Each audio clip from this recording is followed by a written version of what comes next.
In this section, we're first going to be looking at creating a sprite class which will draw static 2D images.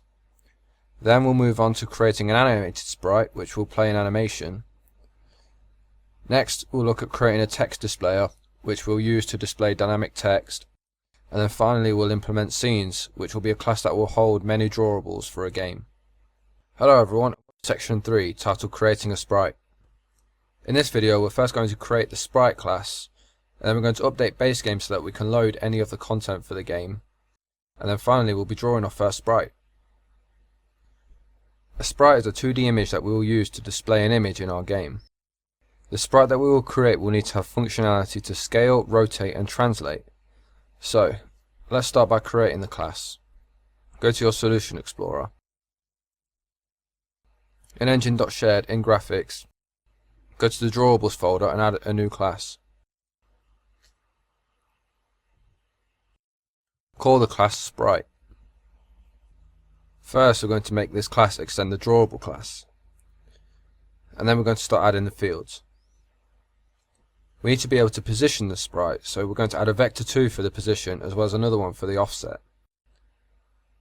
The offset can be used so that we can give our sprites different alignments if we so choose to in the future. For example, if we want to center align the sprite, we set the offset to half the width and half the height. Next, we add a vector 2 for the scale and the vector 2 for the scale origin, which is relative to the sprite's position. This is so we can choose where to scale our sprite from.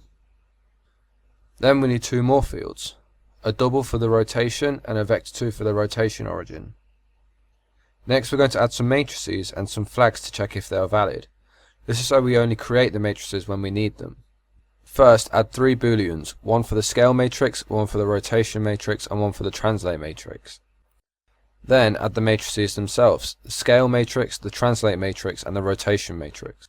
We will be multiplying these together to form the world matrix. So now that we've added our fields, we can move on to the properties. First, add a vector 2 for the position.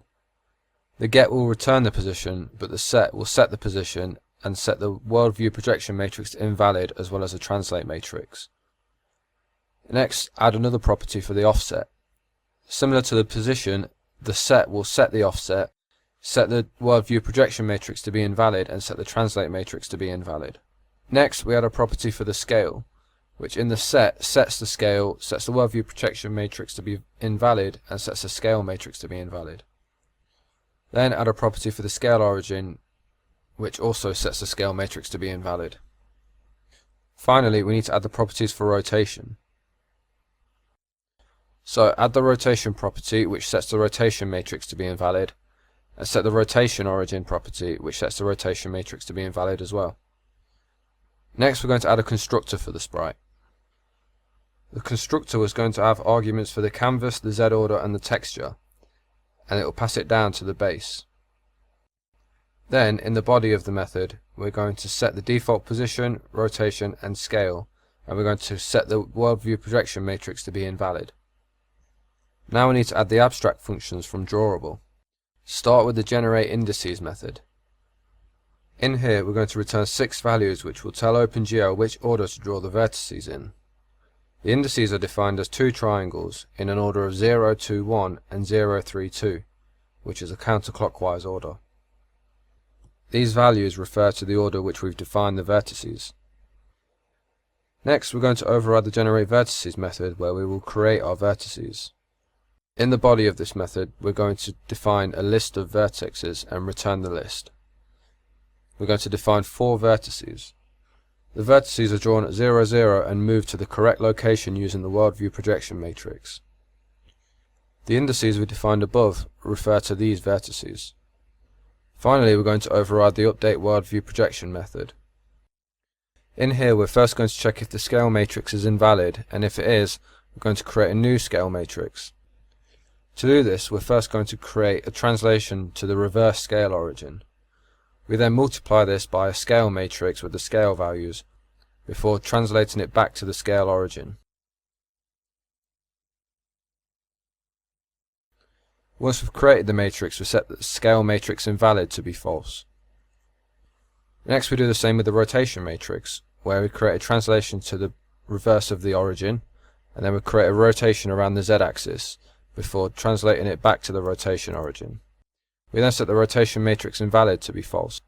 Then we check if the translate matrix is invalid, and if it is, we just create a translation from the position minus the offset. Once we have these three matrices, we can multiply them together to form the world matrix.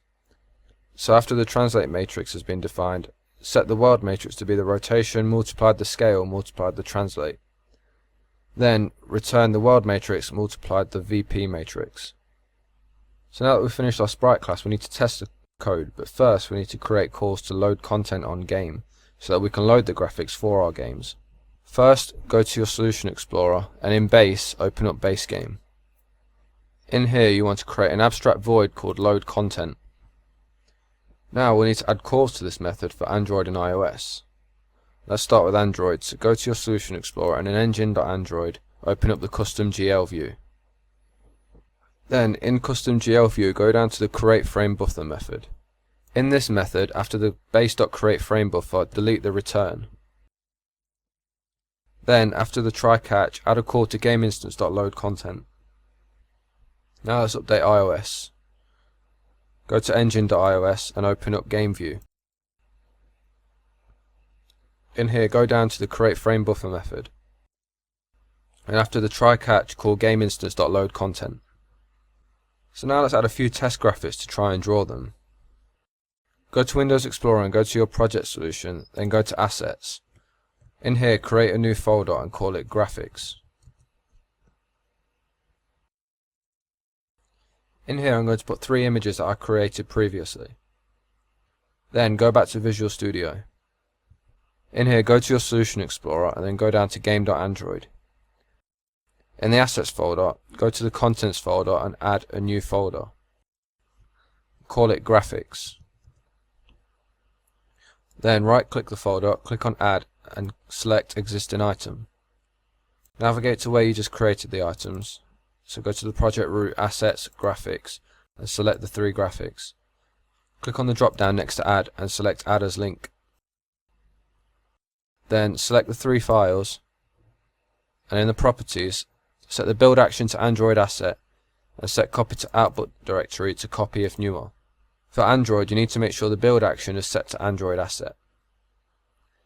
And also make sure to set the Copy to Output Directory to Copy if newer. That way if we replace the asset, it will replace it automatically for you. Now we need to do the same for iOS, so go to game.ios and in the content folder, right click and add a new folder. Call it Graphics. Then right click, select Add, and select Existing Item. Go back to the graphics, highlight them all, and select Add as Link again. Then select the 3 graphics, make sure the build action is set to Bundle Resource for iOS, and then set Copy to Output Directory to Copy if newer. Now that we've got the graphics created, we can test the code. So go to game.shared, go to Base, and open up GL Game. In here first we're going to add a public static canvas, and we're going to call it main canvas. Then we override the load content method.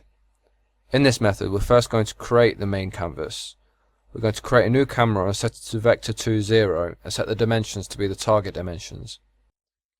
Then we're going to pass in a new shader which will use the vertex and fragment shader that we created previously. So after you create the canvas, create some sprites and set them around the screen. I've opted to put mine in the 4 corners, bearing in mind that the center of the screen is 0, 0. So now let's run the game, so click on Run. So now you should see some sprites on the screen.